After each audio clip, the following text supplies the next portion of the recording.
Good morning. Celkon mobile సమర్పిస్తున్న business breakfast షోకి స్వాగతం. ఏషియన్ మార్కెట్స్లో ఈ ఉదయం వీక్నెస్ కనిపిస్తుంది. లాస్ట్ నైట్ యుఎస్ మార్కెట్స్ కూడా నష్టాలతో క్లోజ్ అయ్యాయి.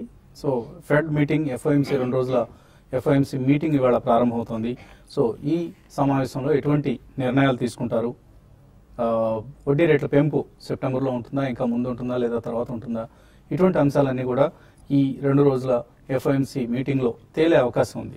అలాగే గ్రీస్ డెట్ ప్రాబ్లంకి సొల్యూషన్ కన్సూప్ మేరలో కనపడలేదు. ఒక డిఫాల్ట్ రిస్క్ కనిపిస్తోంది. లాస్ట్ వీక్ లెండర్స్తో చర్చలు విఫలమయ్యాయి. గ్రీస్ ప్రభుత్వానికి ఐఎంఎఫ్ ఇతర లెండర్స్తో జరిపిన చర్చలు విఫలమయ్యాయి. సో ఒకవేళ గ్రీస్ కనుక డిఫాల్ట్ అయితే దాని ప్రభావం గ్లోబల్ మార్కెట్స్ మీద ఎంతో కొంత ఉంటుంది.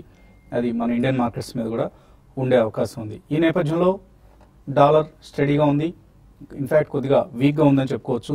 అలాగే ఇన్వెస్టర్స్ అందరూ కూడా ఎఫ్ఓఎంసీ మినిట్స్ కోసం, ఎఫ్ఓఎంసీ మీటింగ్ నిర్ణయాల కోసం ఎదురు చూస్తున్న సమయం ఇది. మన మార్కెట్ సంబంధించి 3 అంశాలు ప్రభావితం చేస్తున్నాయి. ఒకటి, మాన్సూన్ ప్రోగ్రెస్ ఎలా ఉంటుందన్నది. మాన్సూన్ ప్రస్తుతానికి అబౌవ్ నార్మల్గా ఉంది.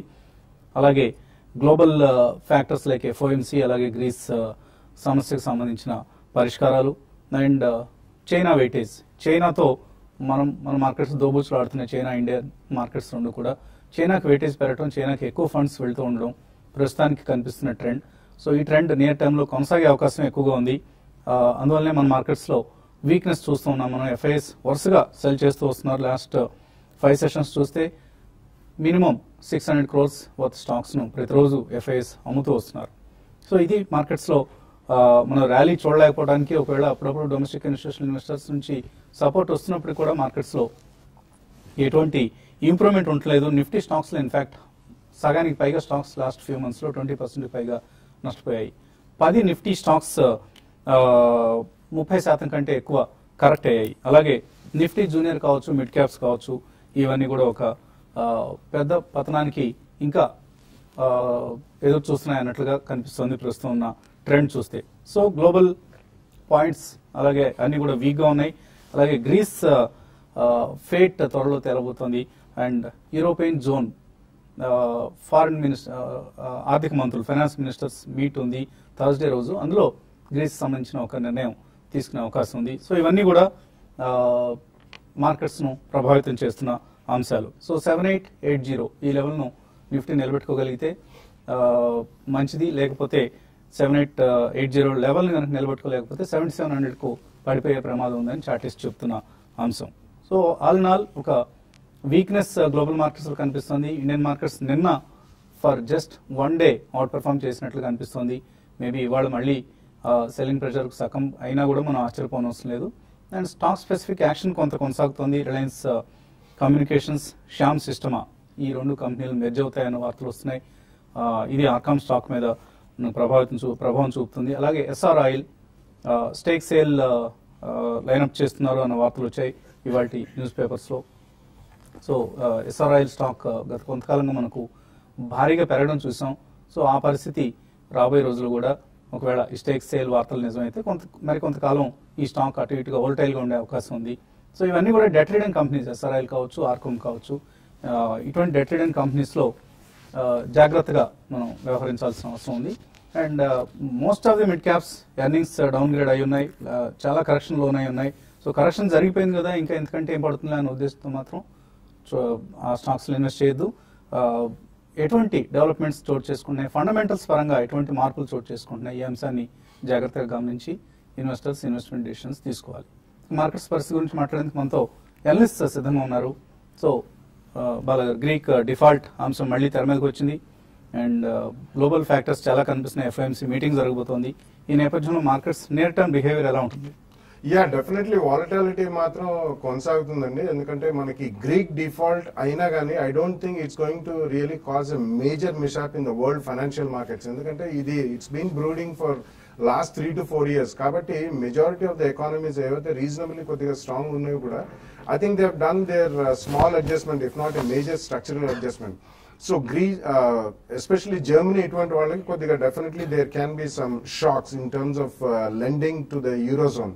సో ఓవరాల్ గా చూసుకుంటే మన గ్రీక్ కంటే కూడా మనకి ఎఫ్ఓఎంసీ వాళ్ళు ఒకవేళ ఇంట్రెస్ట్ రేట్స్ ఫాస్టర్ గా రేజ్ చేస్తే That too, they said by 2016-17 it could go up to 2 to 2.5%. So slowగా 25 basis points చెప్పిన పెంచుకుంటూ వెళ్తే there can be some pullback of money from emerging markets. ఎందుకంటే లాస్ట్ 1 week లో మనం గమనిస్తే ఎమర్జింగ్ మార్కెట్స్ లో most of the emerging markets లో money has really flown out in terms of dollars. చాలా ఎమర్జింగ్ మార్కెట్స్ నుంచి వాళ్ళు ప్రాఫిట్స్ బుక్ చేసుకుని కానీ మన మార్కెట్స్ ది పెక్యులర్ ప్రాబ్లం. ఎమర్జింగ్ మార్కెట్స్ తో సంబంధం లేకుండా మనీ చైనాకి వెళ్ళిపోతుంది. చైనాకి వెళ్తుందంటే చైనాలో వాల్యుయేషన్స్ ఇప్పుడు ఎక్కువ ఉన్నాయని చెప్పి ఒక ఎక్స్పర్ట్స్ అందరూ వాదన స్ట్రాంగ్ గా వినిపిస్తుంది. ఎందుకంటే economy wise they are losing, but stock markets last 6 months లో భారీగా పెరిగాయండి చైనాలో. So I don't think it's going to continue for quite long, ఎందుకంటే అక్కడ కూడా న్యాచురల్ కరెక్షన్ అనేది రావాలి. సో ఇవన్నీ మనం పరిగణనలోకి తీసుకుంటే domestic factors will play A positive play only, but there can be A correction. Index wise small correction ఉండొచ్చు, మేబీ 5% కరెక్షన్ ఇంకా ఉండొచ్చు. బట్ ఎప్పుడైతే మనకి మార్కెట్స్ ఫాలింగ్ ఉన్నాయో that will be the best time for investors అండి. ఎందుకంటే monsoon has been reasonably good first 10 days కూడా. So ఇది కనుక కొనసాగితే, ఇన్ఫ్లేషన్ కట్టుదిట్టం అయితే, అండ్ నిన్న మనం చూసాం ₹1.50 డీజిల్ తగ్గింది, 64 paisa పెట్రోల్ పెరిగింది. సో ఓవరాల్ గా మనం చెప్పుకోవచ్చేది ఏంటంటే డొమెస్టిక్ ఫ్యాక్టర్స్ స్ట్రాంగ్ గా మెల్లిగా వస్తుంది న్యూస్ ఫ్లో కాబట్టి మేజర్ ఇంటర్నేషనల్ డిబాకల్స్ మనని డిస్టర్బ్ చేయకపోవచ్చు. 5% కరెక్షన్ కి మనం రెడీ అయ్యి డెఫినెట్లీ 2 to 3 price points లో ద నెక్స్ట్ 2 or 3 months ఈ క్వార్టర్ లోపల, జూన్ టు సెప్టెంబర్ క్వార్టర్ లోపల తప్పకుండా మన ఎక్స్పోజర్ ఈక్విటీ మార్కెట్స్ తీసుకుంటే నెక్స్ట్ 12-18 months to 2 years లో మంచి లాభాలు చేకూరే అవకాశం ఉందండి ఇండియన్ మార్కెట్స్. సో ట్రేడర్స్ ఎటువంటి సలహా ఇస్తారు? ట్రేడింగ్ పరంగా చెప్పాలంటే నేను కొంచెం మార్కెట్స్ మనకి గ్లోబల్ ట్రెండ్ కి ఎగనెస్ట్ గా, అంటే అన్ని కూడా వీక్ ఉన్నా కూడా మన మార్కెట్ పాజిటివ్ లో క్లోజ్ అయింది. కొంచెం లోయర్ లెవెల్ షార్ట్ కవరింగ్ చూసాము, అదొక కారణం అని చెప్పొచ్చు. తర్వాత కొన్ని స్టాక్స్ ఏవైతే ఇండెక్స్ బేసిస్ స్టాక్స్ ఉంటాయో అవి కంప్లీట్ గా ఓవర్ సోల్డ్ అయ్యి లోయర్ లెవెల్లో కొంత ఈవెన్ డెలివరీ బేస్డ్ బయింగ్ కూడా కొన్ని కౌంటర్స్ లో చూసాము. బట్ ఈ మార్కెట్స్ అనేది ఈ కరెంట్ లెవెల్స్ నుంచి పెరగడం అనేది పెద్దగా లేదు, ఒక లిమిటెడ్ అప్ సైడ్ ఉంటుంది. కాబట్టి ఆ లిమిటెడ్ అప్ సైడ్ అంటే ఈ రోజు మనం చూసాం, ఈ రోజు రేపట్లో మళ్ళీ 8,000 పైన కానీ సస్టైన్ కాగలిగితే నిఫ్టీ ఫర్దర్ గా అప్ ట్రెండ్ ఉంటుంది, లేదంటే మాత్రం మళ్ళీ డౌన్ ట్రెండ్ రావడానికి అవకాశం ఎక్కువ ఉంటుంది. కాబట్టి దాని దృష్టిలో పెట్టుకుని ట్రేడర్స్ కొన్ని స్టాక్స్ ని హైయర్ లెవెల్లో సెల్ చేయమంటాను. కొన్ని స్టాక్స్ మాత్రం లోయర్ లెవెల్లో బయింగ్ కూడా చేసుకునే అవకాశం కూడా ఉంటుంది. అయితే బ్యాంక్ నిఫ్టీ విషయానికి వస్తే నిన్న మన వీక్ చూసాం, మార్కెట్ స్ట్రాంగ్ ఉన్నా కూడా బ్యాంక్ నిఫ్టీ కొంత వీక్ గా ఉంది. మెయిన్ PSU బ్యాంక్స్ అన్ని కూడా డ్రాక్ చేసే, తర్వాత కోటక్ బ్యాంక్ ఒకటి చాలా వీక్ గా ఉంది, నిన్న దగ్గర 3.5% దాకా పడింది. కాబట్టి బ్యాంక్ నిఫ్టీకి ఈ లెవెల్ అరౌండ్ 17,240 and 260 ఆ లెవెల్కి వచ్చినప్పుడు బై చేయమంటాను ఈ రోజు. అంటే అది పొజిషనల్ ట్రేడింగ్ కోసం 17,200 దగ్గర స్టాప్ లాస్ పెట్టుకోమంటాను. 17,600 and 800 దాకా నెక్స్ట్ ఫ్యూ డేస్ లో రావచ్చు, ఒక షార్ట్ కవరింగ్ బౌన్స్ రావచ్చు. అదేవిధంగా కొన్ని స్టాక్స్ విషయానికి వస్తే అపోలో టైర్స్ ఒకటి ఈ రోజు కొంత వీక్ కావచ్చు. హయ్యర్ లెవెల్లో అపోలో టైర్స్ ని సెల్ చేయమంటాను. 168 దగ్గర స్టాప్ లాస్ పెట్టుకొని 165 బిలో ఉంటే సెల్ చేయొచ్చు, 162 దాకా రావచ్చు. తర్వాత ICICI bank last 3-4 trading session లో అవుట్ పర్ఫార్మ్ చేస్తుంది, బట్ ఈ రోజు కొంత వీక్ గా ఉండొచ్చు, దాన్ని హయ్యర్ లెవెల్లో సేల్ చేయమంటాను. DLF ని కూడా హయ్యర్ లెవెల్లో సేల్ చేయమంటాను. బట్ ఈ రోజు మార్కెట్ వీక్ ఉన్నా కూడా ఒక లిమిటెడ్ డౌన్ సైడ్ ఉంటుంది, లిమిటెడ్ అప్ సైడ్ ఉంటుంది. క్లోజింగ్ బేసిస్ లో ఫ్లాట్ గా క్లోజ్ అయ్యే అవకాశం ఎక్కువ ఉంది. సో మ్యూచువల్ ఫండ్స్ సంబంధించి ఎటువంటి స్కీమ్ ను రికమెండ్ చేస్తున్నారు? మనము ట్యాక్స్ సీజన్ యాక్చువల్గా ఏప్రిల్ నుంచే స్టార్ట్ అవ్వాలండి. సో ఇప్పటి నుంచే ట్యాక్స్ ప్లానింగ్ చేసుకుంటే బాగుంటుందని చెప్పేసి ఈ రోజు మనం Axis long term equity plan గురించి మాట్లాడుతున్నాం, అది tax saving mutual fund. So ఇది 29th December 2009లో స్టార్ట్ అయిందండి. అండ్ ఈ పోర్ట్ఫోలియో ఏమైతే ఉంటుందో డొమెస్టిక్ ఎకానమీ వైపు ఏవైతే సెక్టర్స్ ఉంటాయో and Indian consumer growth opportunity ఏదైతే ఉంటుందో అలాంటి సెక్టర్స్లో ఇన్వెస్ట్మెంట్ చేస్తుంది. And predominantly banking, finance, auto ancillaries and housing and కన్జంప్షన్లో సెక్టర్స్లో ఎక్కువగా ఇన్వెస్ట్మెంట్ చేస్తుంది. అండ్ టాప్ సెక్టర్స్ ఇవ్వండి. టాప్ హోల్డింగ్స్ వచ్చేసి HDFC bank, Kotak Mahindra bank, Tata Consultancy Services, Larsen and Toubro and Sun Pharmaceuticals. ఇది BSE 200 కి బెంచ్ మార్క్ అయి ఉంది. సో లాస్ట్ 5.5 years లో బెంచ్ మార్క్ ని కన్సిస్టెంట్ గా బీట్ చేసింది. లాస్ట్ 1 year లో దీని రిటర్న్స్ వచ్చేసి 29.58% రిటర్న్ అండి. సో మనకు BSE 200 returns hardly around 6 to 7% వచ్చాయి, but it has beaten BSE 200 by more than 20%. Last 3 years లో కంపౌండింగ్ రిటర్న్ 33% అండి. అండ్ 5 years లో 21.61% రిటర్న్ వచ్చింది. ఎవరైతే 1,02,009 లో ఫండ్ ఇన్సెప్షన్ అయినప్పుడు ఇన్వెస్ట్మెంట్ చేశారో దాని వాల్యూ వచ్చేసి ఇప్పుడు 2.91 lakhs అండి. అంటే almost close to 3 times investment increase అయింది. So performance has been good. ఇది ట్యాక్స్ ELSS ఫండ్స్ లో this is one of the top performer. So general గా ఈఎల్ఎస్ఎస్ స్కీమ్స్ డైవర్సిఫై ఫండ్స్ ఏవైతే ఉంటాయో దానికంటే అండర్ పర్ఫార్మ్ చేస్తుంది. కానీ this fund has consistently beaten lot of plain diversified funds అండి. So core tax planning కి ఈ ఫండ్ లో ఇన్వెస్ట్మెంట్ చేసుకుంటే it will be very good. Around ఎవరైతే 2 to 3 ఫండ్స్ లో ఇన్వెస్ట్మెంట్ చేసుకోవాలనుకుంటారో అరౌండ్ 30 to 40% ఇందులో ఇన్వెస్ట్మెంట్ చేసుకుంటే ఇట్ విల్ బి గుడ్ అండి. So it is the outperformer among the all ELSS schemes. Yes. For the last 2 years consistent గా beat చేస్తూ వస్తుంది. Consistent గా beat చేస్తుంది. It has beaten lot of plain diversified funds also. So Axis very good long term equity ఈ scheme లో investments కు tax savours ఎంచుకోవడానికి అనువుగా ఉన్న స్కీమ్ ఇది. సురేష్ హైదరాబాద్ నుంచి కాలర్ లైన్ ఉన్నారు. Hello, good morning sir. Morning అండి, అడగండి. మీ అనాలిసిస్, ఈ రికమెండేషన్స్ కానీ టిప్స్ కానీ అన్ని బాగుంటున్నాయండి. థ్యాంక్ యూ అండి. చిన్న సజెషన్ రిక్వెస్ట్ కూడా అండి. జై, అడగండి. మీ ప్రోగ్రామ్ బిగినింగ్ లో ఇచ్చే అనాలిసిస్, మార్కెట్ గురించిన అప్డేట్స్ అన్ని బాగుంటున్నాయి. వెంటనే మార్కెట్ గురించి కంటిన్యూ చేస్తూ ఉంటే బాగుంటుంది. ఈ మ్యూచువల్ ఫండ్స్ వీటి గురించి సపరేట్ గా ఏదైనా సాటర్డే కానీ సండే కానీ ప్రోగ్రామ్ పెట్టుకుంటే బెటర్ ఏమో అన్నట్టు అనిపిస్తుంది సార్. అంటే మేము మార్కెట్ గురించి వాచ్ చేసేవాళ్ళు కొంచెం డిస్టర్బ్ గా ఉంటున్నాయి ఇవన్నీ. కానీ మ్యూచువల్ ఫండ్స్ కూడా మనకి చక్కగా ఎక్కువ సందేహాలు వస్తున్నాయి, అలాగే మెయిల్స్ కూడా అందుతున్నాయండి. సో ఇద్దరిని సాటిస్ఫై చేయాలి. డెఫినెట్లీ కాదంటే మధ్యలో కానీ లేదా సపరేట్ గా 2 days ప్రోగ్రామ్ పెట్టుకుంటూ పెట్టాము అన్నట్టు ఉంటుంది. శనివారం కూడా పొద్దున్నే లేచి అక్కడ వస్తామండి 8:30 కల్లా ఇక్కడ ప్రోగ్రామ్ స్టార్ట్ చేయాలంటే కొద్దిగా కష్టం. చూద్దాం, ట్రై చేద్దాం, మీ సలహాను పాటించి ప్రయత్నం చేద్దాం. అండ్ మరిన్ని కాల్స్ అలాగే మెయిల్స్ తీసుకునే ముందు కాసేపు ప్రకటనలు.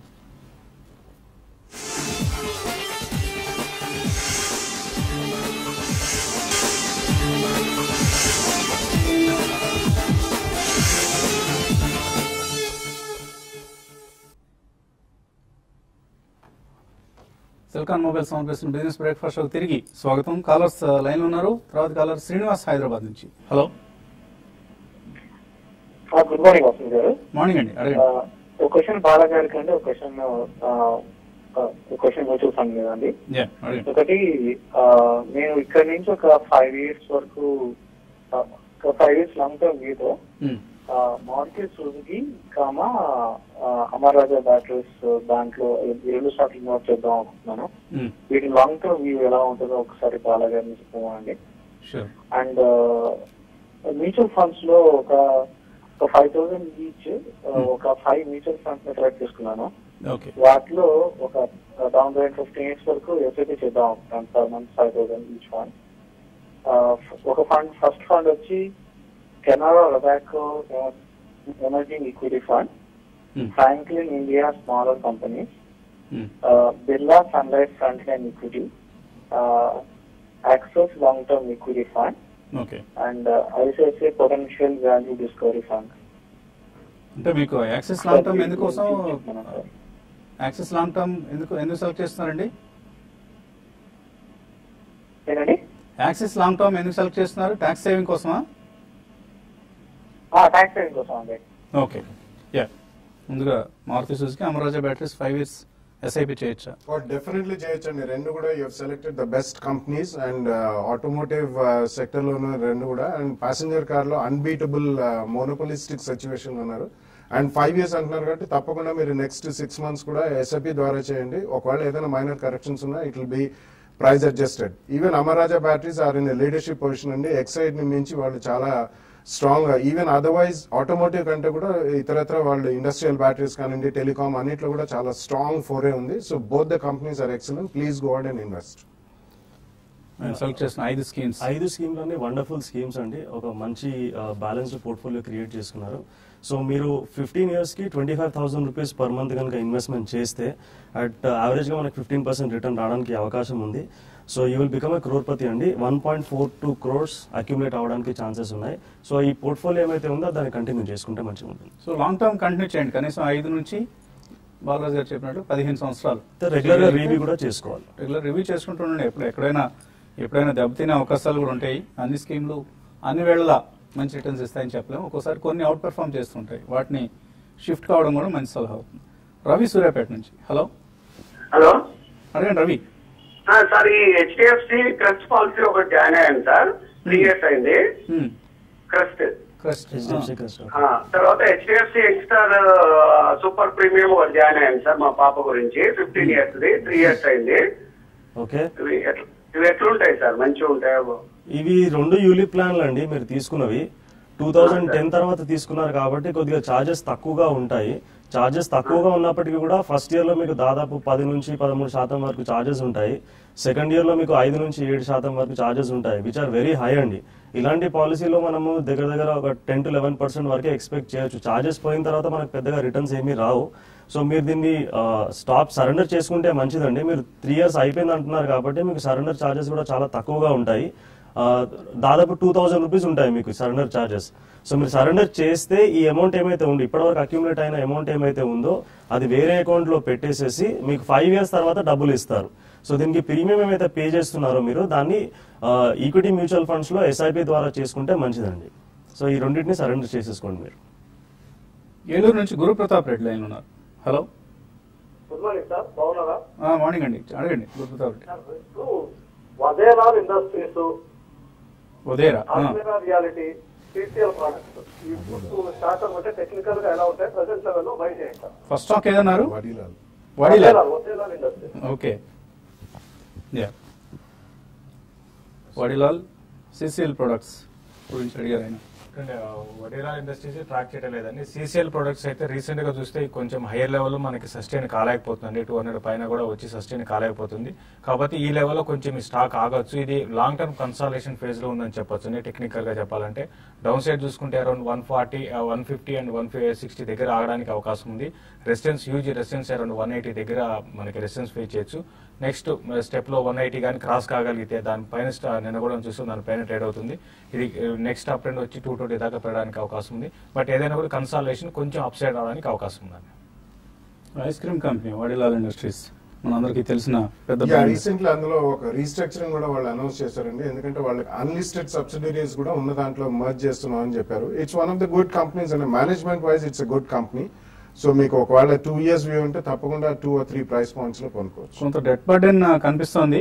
ఇప్పుడున్న పరిస్థితుల్లో వాళ్ళు కూడా ఈ డెట్ ని రెడ్యూస్ చేసుకుంటే ఇంకా బెటర్ రిజల్ట్స్ వచ్చే అవకాశం ఉంటుంది వడిలాల్ ఇండస్ట్రీస్ సంబంధించి.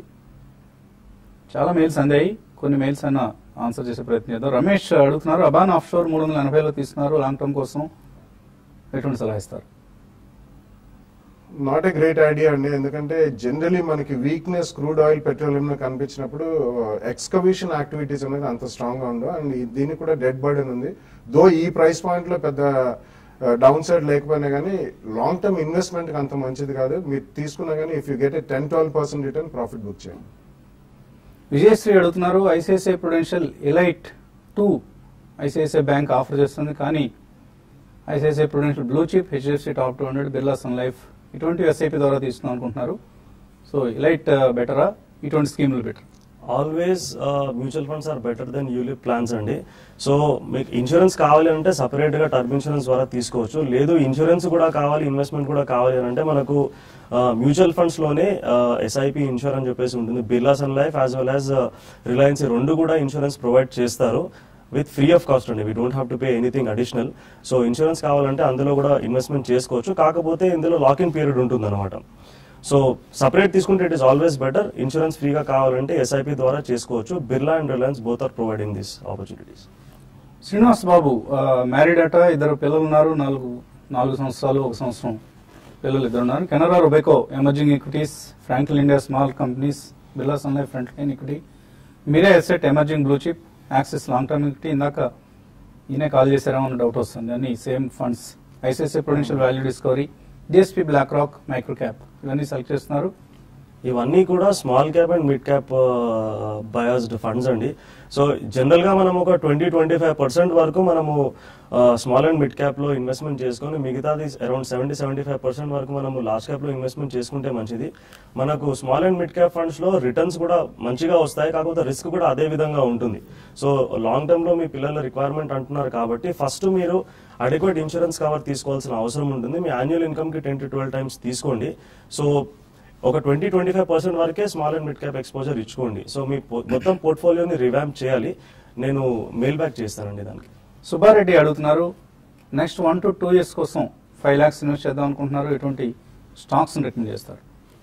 I think the best is to go with Frontline and maybe Sun Pharma or Axis Bank. Itla NBFCs lo maybe a Capital First. So 2-3 sectors lo meer enchukoni tappakunda FMCG lo kuda you can really buy some of the good companies like Emami. Recently oka acquisition. So FMCG, banking and financials and pharmaceuticals lo Frontline companies lo 2 or 3 price points lo konukondi.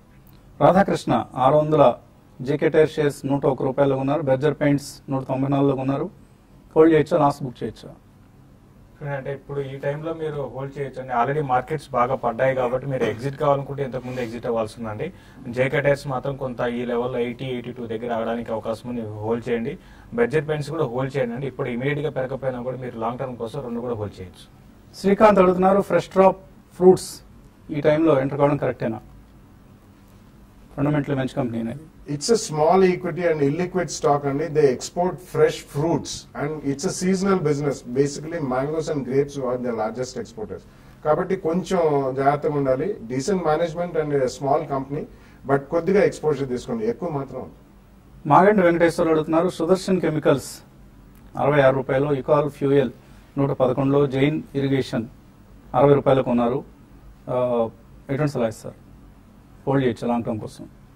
Long term కోసం Jain irrigation అయితే మీరు hold చేయండి. మనం result చూసాము, చాలా రోజుల తర్వాత మంచి రిజల్ట్ లాస్ట్ క్వార్టర్ రావడం చూసాము. ఈ క్వార్టర్ నెక్స్ట్ క్వార్టర్ కూడా బాగుండే అవకాశం ఉంది, మీరు హోల్డ్ చేయండి. సుదర్శన్ కెమికల్స్ కూడా కొంత హోల్డ్ చేయొచ్చు అనిపిస్తుంది. కొంత ఇందులో కూడా పెద్ద కరెక్షన్ అయితే పెద్ద కనపట్లేదు, అంటే రీసెంట్ డేస్ లో ఈ లెవెల్ ఆగొచ్చు, మీరు హోల్డ్ చేయమని చెప్తాను. నారాయణ అడుగుతున్నారు, 65 సంవత్సరాల వయసు, ఆయనకి 5 లక్షల రూపాయల మెచ్యూరిటీ మొత్తం వచ్చే అవకాశం ఉంది. దీన్ని బెస్ట్ డెట్ ఫండ్స్ లో ఇన్వెస్ట్ చేయాలి, కనీసం 9% రిటర్న్ వచ్చేవి. 65 years అంటున్నారు కాబట్టి డెట్ ఫండ్స్ కంటే మనకు పోస్ట్ ఆఫీస్ లో సీనియర్ సిటిజన్ సేవింగ్స్ స్కీమ్ ఉందండి. అందులో ఇన్వెస్ట్మెంట్ చేసుకుంటే మీకు ఇప్పుడు దాదాపు 9.2% ఏమో ఉంది రిటర్న్. అందులో ఇన్వెస్ట్మెంట్ చేసుకుంటే బెటర్ అండి. మీకు వేరే ఇన్కమ్ లేకపోతే, లేదంటే మీరు 10% స్లాబ్ లో ఉంటే కనుక అందులో ఇన్వెస్ట్మెంట్ చేసుకోండి. లేదంటే డెట్ మ్యూచువల్ ఫండ్స్ లో 20% 30% స్లాబ్ లో ఉంటే కనుక మీరు డెట్ ఫండ్స్ లో ఇన్వెస్ట్మెంట్ చేసుకోవచ్చు. సో దానికి మీరు Franklin India short term income fund, Birla sun life medium term plan, ICICI Prudential regular savings fund, ఈ మూడిట్లో స్ప్రెడ్ చేసుకొని ఇన్వెస్ట్మెంట్ చేసుకోవచ్చు. అలాగే Franklin India opportunities fund, ICICI Prudential value discovery, Tata balanced fund, ఈ మూడిట్లో క్యాపిటల్, ఈ మూడిట్లో ఇన్వెస్ట్ చేద్దాం అనుకుంటున్నారు లక్ష్మీ సౌపర్ణిక వైజాగ్ నుంచి. అలాగే క్యాపిటల్ ప్రొటెక్షన్ ఫండ్స్ అంటే ఏంటి? టైం లేదు మనకి, కానీ ఈ 3 ఫండ్స్ కరెక్టేనా?